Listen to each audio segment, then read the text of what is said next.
Hey guys, Zack here, and this is my review of Trollhunters Tales of Arcadia.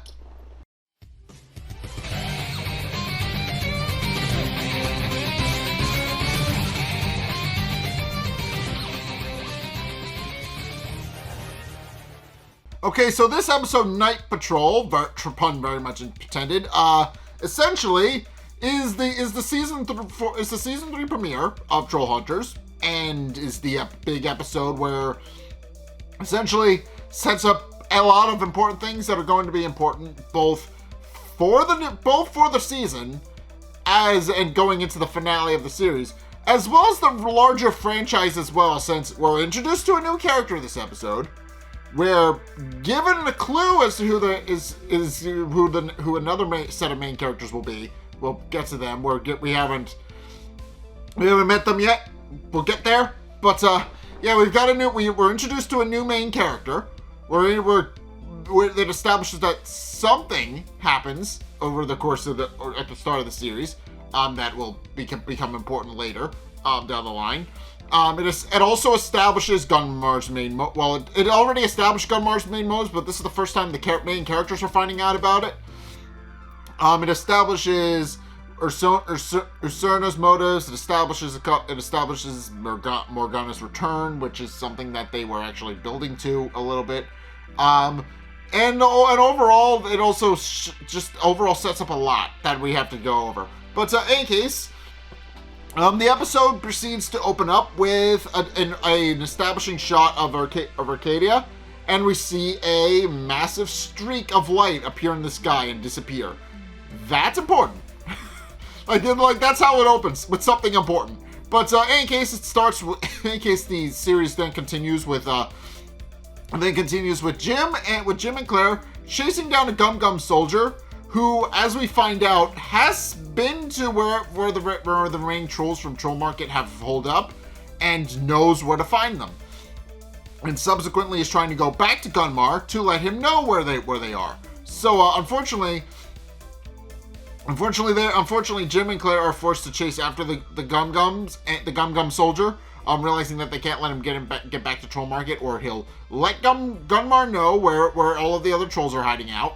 And fortunately, we find out that Jim and Claire, in preparations for this, have actually found a way to stop the troll, to kind of stop the gumm-gumm trolls from actually, invading and attacking people's houses. As it turns out, because Councilwoman Nunez is up for election, and what they've done is they put geomancy on all of her election signs, which means that every yard that has one in it is ultimately gumm-gumm free.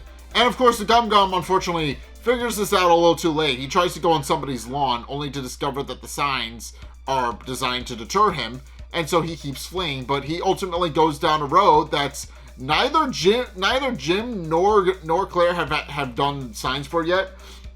And they quickly realize they need to find a way to stop him. So they quickly race through, and they also have little time to do it because unfortunately the gumm-gumm runs into a car and sets off the car alarm. So he starts waking up the whole neighborhood, and Jim realizes they need to stop him before the whole neighborhood realizes what's going on. So at which point Claire volunteers to use her portal to stop the gumm-gumm, but Jim quickly explains that no, she shouldn't do that.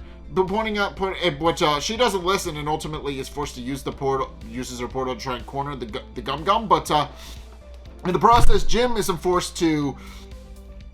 What happens is Jim is forced to come and rescue her, because unfortunately it wears her out and she doesn't have enough energy to open another portal to stop the gumm-gumm again. So Jim is forced to kind of stop it, but he can't. It just goes around him.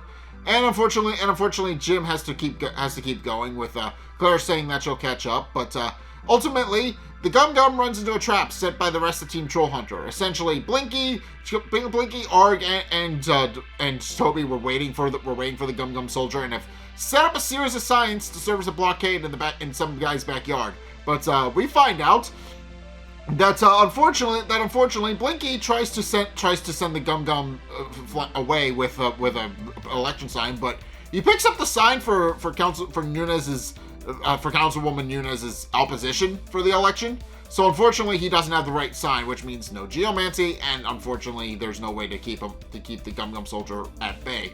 And fortunately, Jim swoops in and destroys it, leaving only the helmet behind.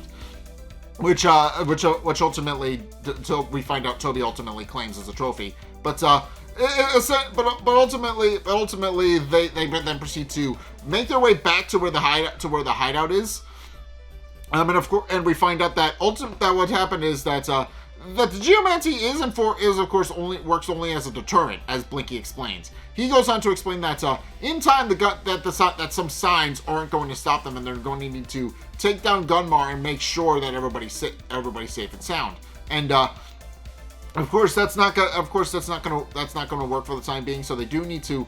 But of course, this causes Jim to point out that he's a little on edge, pointing out that he's tired of dealing with all of the soldiers and everybody else, and wonders why Gunmar himself isn't just showing himself. Pointing out that if he keeps sending grunts, he could have at least do it himself. But of course that's what Blinky is more concerned about. Why is Gunmar not going after people himself? Why is he sending all of his grunts? And this of course points out that they realize that they really have no idea of knowing ultimately having no way of knowing what Gunmar is planning. So he points out that for the time being, they're going to need to figure out how to deal with that. So ultimately, it's at this point where Arg winds up picking up the helmet when Toby runs into a tree by accident while trying to wear it. And it's at this point where Toby realizes that Arg looks exactly like Gumm-gumm. Of course they point out that, but of course it's Blinky quickly points out that it's way too dangerous. I'm pointing out that obviously the helmet essentially going into the bee's nest is a bad idea. But Jim points out that they need to know what Gunmar is planning, and of course, and Arg ultimately volunteers, pointing out that it's his choice. He wants to go and be there and go figure it out. But of course, Jim also points out that Arg needs to get in and out. He needs to not be distracted or anything else. He just needs to get in or out and be as safe as he possibly can be. So, and of course, Arg promises, but then also gives Toby a big hug before ultimately the trolls proceed to leave, and with Blinky asking Jim if he's coming with for a night patrol thing, but but Jim points out that no, he's not. He, Claire, and Toby are going to stop and watch the sunrise, for however long they have. So and ultimately Blinky does accept their decision and proceeds to leave. But in any case, that morning, Jim walks in.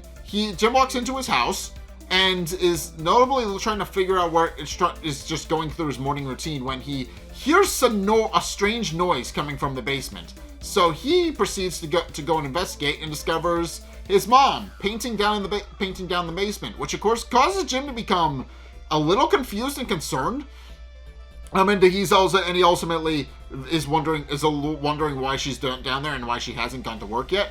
So and of course she points out that she must have lost track of time, but does reveal that she's been having strange dreams lately and realized she needed to paint them. So she's started painting, which of course Jim is interested to know what she's been painting, even though she admits that she's not really sure if Jim would like them. But of course Jim points out that he's sure he would love whatever his mom's painting, but then is visibly concerned when he discovers that his mom painted Blinky.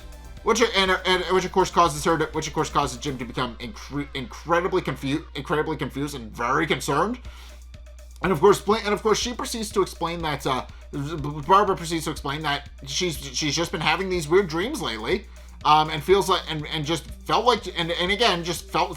like she needed to paint them and asked if it's too much. But Jim points out that no, it's fine. There's no real issue. But ultimately then proceeds to point out that in actuality, it's not that he's a little terrified that his mom is starting to remember, because he kind of neglected a promise from her that he would tell her exactly what was going on. And of course, Jim is of course very visibly concerned about all of this. But when she does ultimately decide to go to work, he declines to take a ride with her. pointing out, claiming that he wanted to, that he promised he'd walk Claire to school, which of course causes her to understand, pointing out that that chivalry isn't dead after all. At which point she tells them not to hurry up because he'll be late. At which point he proceeds to go to school. Meanwhile, we find out that Claire is visibly sick. And first and foremost, her design actually changes in between seasons. Starting from the final episode into this episode, she notably has a white streak in her hair as opposed to her usual blue streak. Which of course is a result of, her accidentally opening a portal and putting strain on herself. But there's a bit more than that. But we ultimately find out that she is ultimately very visibly ill and visibly sick. So of course, Toby ultimately complains because she accidentally sneezes on him, which of course he points out he wasn't out of the blast radius, but she does point out that she's kind of sick, she's kind of down with something and doesn't know what it is. And of course Jim points out that it is most likely the massive portal that she opened, pointing out that she's had that cold since then. And she proceeds to try and claim that no, that couldn't possibly be it, but does admit that she is fine. But Jim once again insists that she needs to take a break.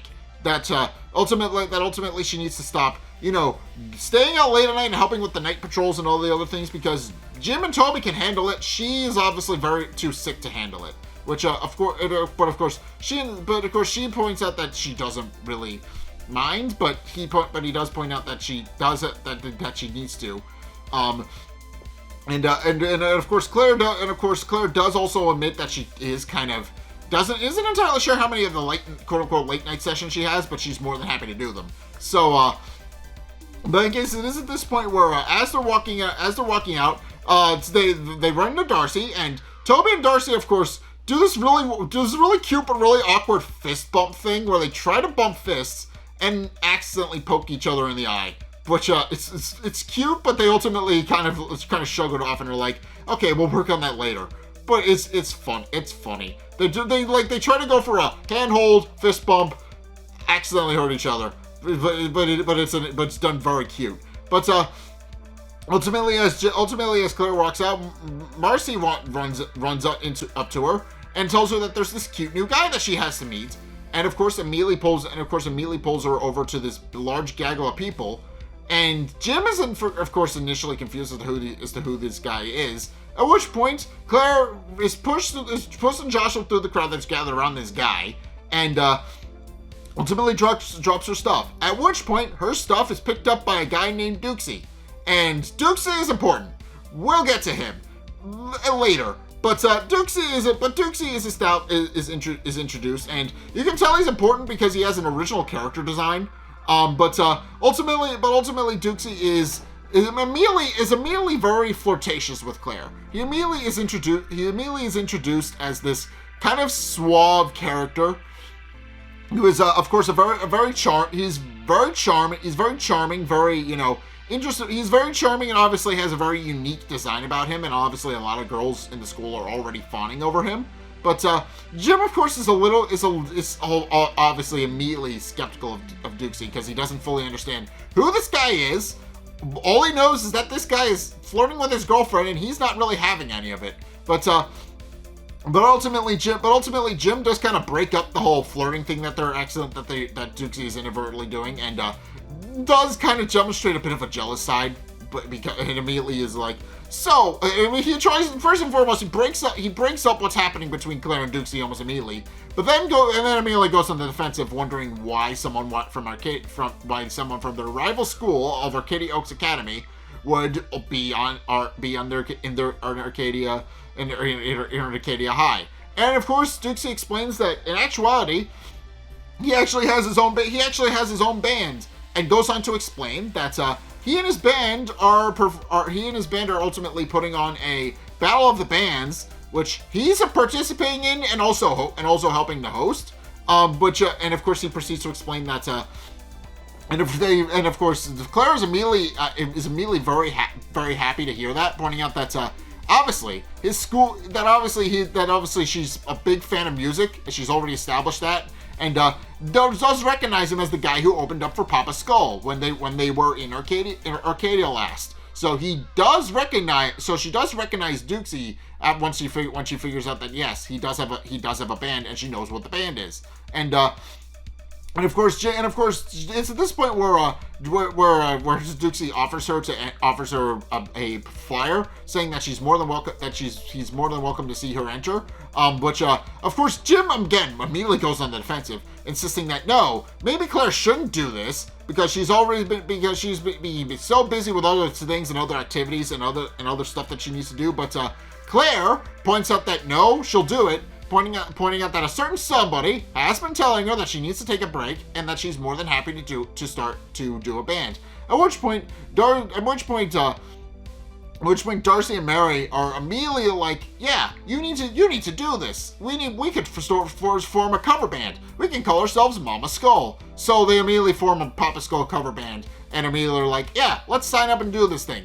And of course, Dukesy is happy to hear that he's inspired somebody to join the Battle of the Bands, and does say that he'll see Claire there. At which point he leaves, and this of course causes Jim to become nervous because cool guy just flirted with his girlfriend and got her to do a thing that he had been begging her to do. Which of course, so obviously Jim not particularly happy with that, But in case, meanwhile, Jim has to also go again because has to leave as well after school because as established last episode, Strickler and Nomura are back in Arcadia. Jim openly admits that he hasn't told his mom that that Strickler's back in Arcadia yet. But ultimately he goes to meet with Strickler and Nomura, who are having a bit more of a training session. They are trying to cheat. They are trying to train him and supplement his training by helping him, quote unquote, shed his humanity. And essentially how this works is that they not only teach him the more brutal methods of changeling combat and how they were ultimately trained, with Strickler of course being the guy to ultimately do the training with Jim. But they're also teaching him the Changeling's 3 rules of fighting, which are actually very, different, which are obviously very different compared to compared to the Trollhunter rules. As the Trollhunter rules is that you can't be cocky or arrogant or all those things. You need to. First, you need in addition to scoping out your opponent for weakness, finishing the fight, and always letting fear rule how you fight.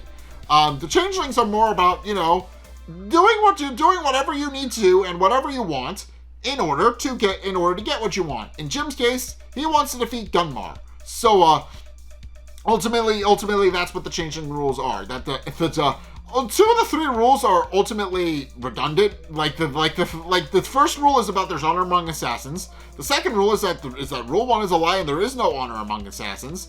And of course, and rule 3 being that everyone is a tool to get what you want. But of course, Jim does ultimately admits that he's not entirely sure why they're simply training. But we find out that Strickler isn't trying to train Jim. He's trying to kill him.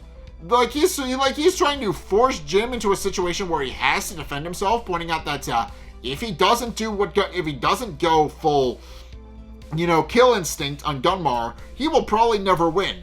And case in point, Jim accidentally knocks Strickler off the ceiling at one point.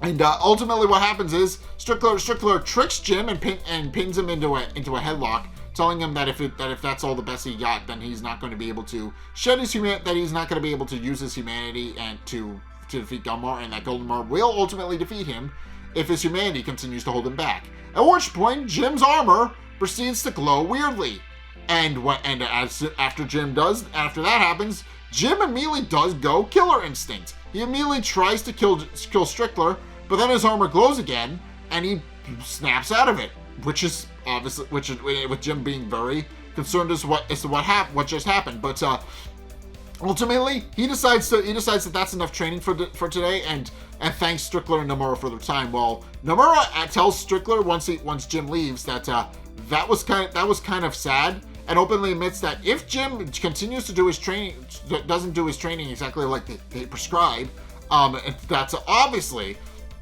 that ultimately Jim is never going to be able to defeat Gunmar. But also it comes up that Blinky apparently does not know about Jim's secret trainings with Strickler, because if he did, he wouldn't approve of his methods. For very obvious reasons. But in any case, into Hearthstone Troll Market, Argus successfully snuck into Troll Market. He's currently, hiding out. He's currently hiding out in plain sight amongst the gumm-gums. Nobody knows he's in there, or that he's supposed to be in there. But ultimately, Ark sneaks into one of the watching booths of the Hero's Forge, and he looks down and sees Gunmar training with his gumm-gumm soldiers, and ultimately demonstrates a new trick. Now that he's been supercharged with the Hearthstone, he has the ability to blow up trolls at will, just by touching them for extended periods of time, and just overloading their bodies. So and it's at this point where we find out that we actually do find out that continuing the trend since he's been blind, we find out that Cretaceous is actually using Usurna as a seeing eye dog, because he can't see himself. But ultimately they come in, and of course Usurna is obviously very visibly concerned, points out that he really shouldn't be focusing his time on training, pointing out that they could retake the surface at any time. And of course, we find out that we do ultimately find out that Usurna's main concern is that Gunmar hasn't making his move yet, pointing out that on the surface they have weapons, explosives, and a whole bunch of other stuff that they can use to level cities and continents, and just right for the taking. And Gunmar isn't using any of it. And of course, Gunmar proceeds to explain that ultimately it would be a moot point, for reasons that, as he goes on to explain, the reason why is that ultimately, no matter how much damage they cause during the night, he explains that during the day, that the sunlight would decimate their forces and the humans would gain the advantage. So he points out that they ultimately have no choice, but does point out that his end goal is to bring about the eternal night and retake the surface, so that nobody can actually, so that nobody can actually stop him, because his army will be powerful all the time. And of course, he then proceeds to insist that Dictatious tell him what he needs to do next, claiming that since Dictatious has been getting visions, he would obviously know how to bring about the eternal night. And of course, we find out, obviously, Dictatious is still going under the illusion that he's pretending to be some sort of seer, that he's gained sight from the Pale Lady. So he proceeds to claim that he proceeds to give Gunmar a phony vision about him gaining his victory over the Trollhunter, with the Trollhunter lying dead at his feet and having devoured his loved ones. But Gunmar points out that these visions are ultimately useless, and he proceeds to go on to explain that he knows full well that they aren't particularly helpful. But Usurna calms him down, pointing out that maybe the Pale Lady is just waiting for the right opportunity to tell him and lay it all out for him. Which of course Gunmar relents and decides to not attack Dictatious after all. It does establish that he was going to blow up Dictatious with his new ability, because he does pick up Dictatious and Dictatious' body starts glowing. So yeah, he was gonna blow up Dictatious if Dictatious didn't tell him what he wanted, but Usurna talked him down. But in case, satisfied with that he'll just have to wait until he can figure out how to bring about the eternal night, he lets Dictatious go and they leave him. Meanwhile, Ark has seen everything he needs to see, and then proceeds to sneak his way back out of Hearthstone Troll Market, which the possessed Droll sees, and of course Gunmar immediately realizes that somebody is snuck into Troll Market. So ultimately that winds up being a big thing later in the episode. But once they leave the Hero's Forge, Usurna proceeds to express her doubts that Blinky that Dictatious is actually getting visions. She proceeds to point out that she obviously knows that they're phony baloney, and that he knows that she knows that Dictatious isn't actually getting visions because she knows that they're too vague, and she also knows that Morgana she also tries to name drop Morgana at this point, because obviously she obviously does point out that with Dictatious does point out that the name is forbidden, but she ultimately points out that it doesn't really matter if her name is dropped or not. They ultimately point out that regardless, it's a big deal that Morgana even with that Morgana hasn't spoken to them through the phonograph in quite a while, and that they've never heard any sort of whispers from the phonographs, and that Dictatious hasn't either. Which of course does realize that that's probably how she knew that she didn't have any sort of visions, but then wonders why she's telling him all of this. And she proceeds to explain that her main concern is that Gunmar is chasing some sort of legend, like something that probably doesn't exist, and ultimately is waiting on superstition to guide him, and points out that the only way to actually get what you want and rule is to work on focus, is to earn it yourself, and does explain that that's exactly what they're gonna do with Dictatious realizing he's included in that, and with that she proceeds to leave.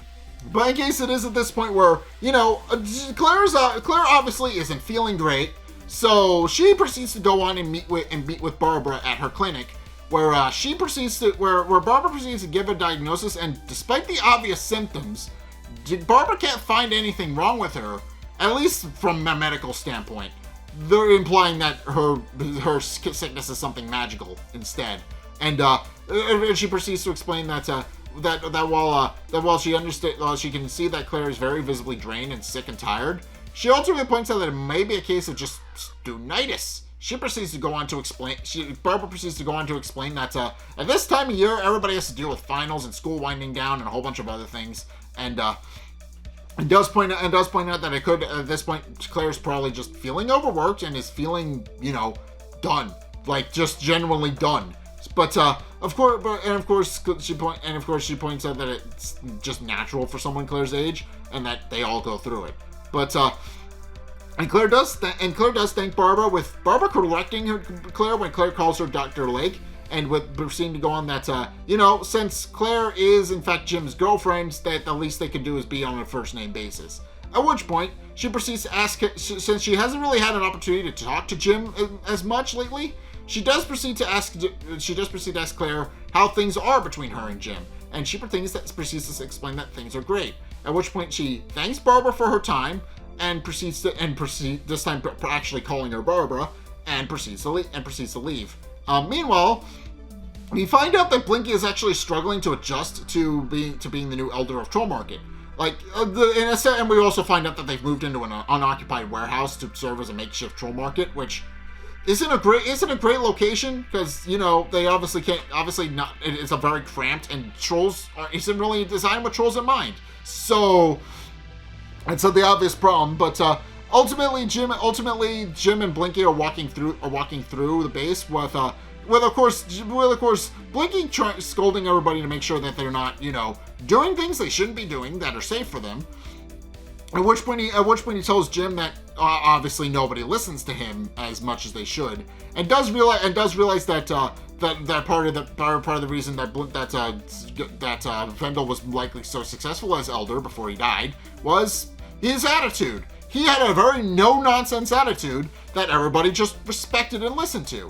And realizing that even though he was very cantankerous and occasionally rude, he ultimately did listen. Everybody did ultimately listen to him, and Blinky realizes now that particular disposition was a means for Vendel's survival rather than anything else. But ultimately, Jim is. It's at this point where we find out that Blinky is also passing out socks as he goes, and we find, and of course, Not Enrique has since joined their little band, and he asks what's on the menu today, and they unfortunately point out that they only got white socks left, which of course causes Not Enrique to become upset over the fact that he doesn't really have any real food, and does ask Jim when he's actually going to fight the big bad, save the day, so that they can go back to living life the way they used to, and Jim just admits he's working on it. At which point, Arg comes into the room, Arg comes into their little makeshift warehouse base, but we quickly discover that he's panicked everybody because he's still wearing the gumm-gumm helmet. So, Jim, of course, is gearing up to fight Arg, but then Arg takes the helmet off, and it's Arg underneath. So, and Jim realizes that it's a friend, and everybody realizes they're probably fine. So, and it's at this point where Jim and Blinky come talk to Arg, and wonders if he found out anything else, and he sort of hints as to what Gunmar might be planning. And Arg just responds, "Eternal Night," which of course causes Blinky's eyes to immediately light up and his whole disposition to change. And Jim of course wonders if that's bad. And it's at this point where Blinky explains that yes, it is bad, because ultimately that means that Gunmar's plan is it's ultimately to eliminate the night using an old prophecy to do so. Like I said, as we're saying that it's been long since prophesied that someone will bring about the eternal night, but also admits that it's more myth than legend, and also admits that he expressly doubts that Gunmar will be able to do anything with that. Which of course Arg does confirm, but also does respond that he is searching for a way to do it. So they do point out that for the time being they're safe. But Jim then proceeds to tell Arg that he needs to go back undercover, and be their ear to the ground so that they can find out more about what's going on with Gunmar and everything else, so that they can figure out more about the Eternal Night and how to prevent it. So, and of course, Arg does ultimately agree to do that. At which point Jim and Blinky proceed to go on a patrol around the base, and of course they proceed to have a heart-to-heart. Where Jim, of course, points out that he's really worried for everybody's safety, and does point out that ultimately, and of course, Blinky proceeds to point out that that's understandable. But Jim, of course, points out that he's not entirely sure if he can keep everyone safe. At which point, Blinky proceeds to explain that as Trollhunter, he has followed Jim as Trollhunter for a while now, and does admit that in that time Jim has made a lot of mistakes. Which of course he explains is a good thing. When Jim of course protests at the idea of making mistakes, but he proceeds to go on and explain that obviously Jim has made a lot of mistakes, and does acknowledge that Jim is trying his best and slowly learning how to get better. And that's what Blinky ultimately loves about Jim. That he's human, which means he can make mistakes and grow. And believes that all of Trollkind will ultimately grow with Jim, which of course admitting that it'll be better off with Jim than with Gunmar. At which point, you hear a rustling coming from the bushes, and at which point they go over to investigate, but discover all the campaign signs have mysteriously disappeared. So they proceed to go on to explain that yeah, something is clearly off. And sure enough, when Jim goes to investigate, a bunch of gumm-gums have appeared in the bushes, and they've taken all the signs, which were their only defense against the gumm-gum army up until that point. So Jim is of course forced to evacuate with Blinky's help, and Arg as well. But they're forced to evacuate the entire warehouse to keep the gumm-gum soldiers out of their base. While Jim uses his amulet to defend everybody against the gumm-gums. And of course, ultimately, at the start, it does go well for a bit, but then Droll shows up, and of course, because Droll is currently possessed by Gunmar, Gunmar of course continues to speak through him and taunts Jim, pointing out that ultimately, once upon a time, Gunmar did tell Jim that he should kill Droll and destroy and that the Husk would ultimately keep coming after him, but because Jim let Droll live, that ultimately now this is what's happening. At which point the two get into a fight and wind up and Jim is forced to lead the Gunmar possessed Droll onto the roof where they can properly fight. So and of course in the process they wind up climbing onto a sign which the possessed Droll accidentally damages. Is this massive billboard that's gonna topple over any second now. But Of course, through Drawl, Gunmar continues to lecture Jim, with Jim insisting that if he's going to come out, that he might as well fight him himself. But of course, Gunmar points out that ultimately he has no plans to face Jim himself, and does point out that that's not until he brings about the Eternal Night that he will finally take to the surface, and everything Jim's kind has taken from him. Knowing that and that line's important, by the way. That comes up way later in the series, in the franchise. But ultimately, Gunmar's insisting that everything that their kind took from him, he plans to return the favor. At which point, Jim insists that he's not going to let Gunmar win, and does proceed to sneak around the back of the billboard where Gunmar can't find him very easily. But Gunmar ultimately does, having Drawl punch a hole through the wall, and the possessed Drawl proceeds to grab him.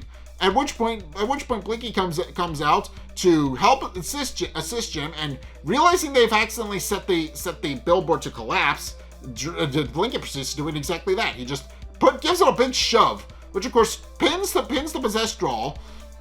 Gunmar insists that Jim kill him. At which point, Jim goes into Gum's killer instinct during this fight.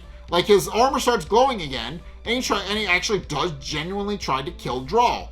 And as he's about to finish the killing blow, it's at this point where Jim ultimately snaps out of it again, and once again Gunmar taunts him through Drawl, insisting that if he thinks his armor is heavy now, then just wait until he'll continue to break him over and over until it eventually does become too much for him to bear.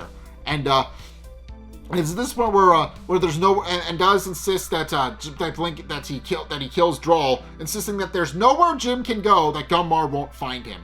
And but Jim, of course, just proceeds to leave at Blinky's insistence, and they proceed to just leave Drawl trapped underneath the magic billboard and go into their escape route to go and find a new place to hide from him.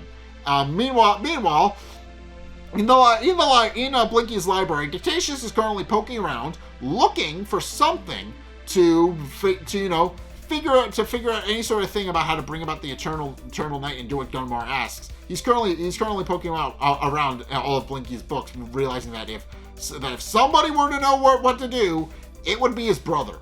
At which point, it's at this point where he hears a bizarre whispering, and of course he doesn't see any of this, but the phonograph in the corner that he's been using as his library, that he's been using as his makeshift base, does wind up shifting over and starts playing. And when he realizes, and of course Dictatious isn't entirely sure what's going on. He's very eerily scared though. Like he's very visibly scared and doesn't know what to do.